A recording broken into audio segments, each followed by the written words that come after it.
চক্রবৃদ্ধি সুদের অঙ্ক করব। তো চক্রবৃদ্ধি সুদ অঙ্ক এর আগে আমরা অনেকগুলো করে এসেছি, তোমরা সবাই তো আগের গুলো বুঝতে পেরেছো?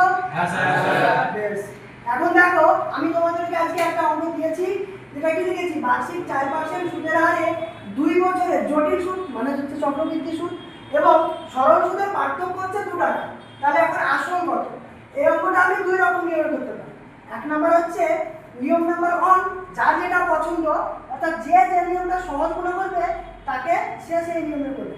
কারণ যদি এই নিয়মটা পছন্দ হয় সে এটাতে করবে, কারণ যদি এটাতে হয় সে এটাতে করবে।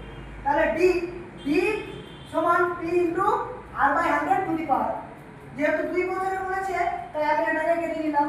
2 আছে এখানে, 2 সমান p ইনটু 4/100, এটাকে আমি কাটাকাটি করলে পেলাম 1/25।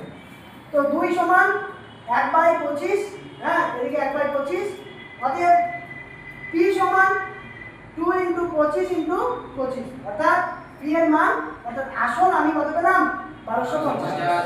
এবার কেউ এটা যদি বুঝতে না পারো তাহলে দ্বিতীয় একটা নিয়ম কি, যে যেটা সংখ্যা থাকবে অর্থাৎ 4%, এই যে 4% কে আমরা কত দিয়ে ভেঙেছি, যে 4/100 যদি করি তাহলে 4 একে 4, 4 25 100, এটাই করেছি।